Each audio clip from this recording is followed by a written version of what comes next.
Surprise, surprise, the media got something wrong. So one of the things that's always been talked about is that negative gearing made it very, very difficult for first-home buyers to access the property market. Whilst there might be an element of truth to this because it made it attractive for investors, one thing to remember is that in any normal property cycle, we need a certain percentage of properties that are available for rent.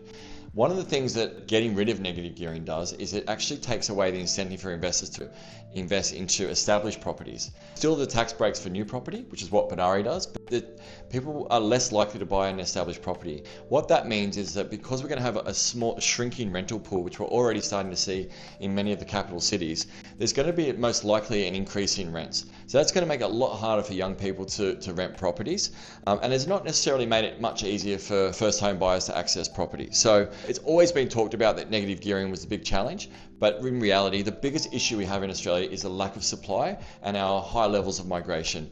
Until we fix the supply and create more supply, then it's unlikely we're going to see much change to property prices. In fact, once the current market settles, it's probably likely to go on a pretty decent growth again. So yeah, unfortunately, I think the media got this one wrong.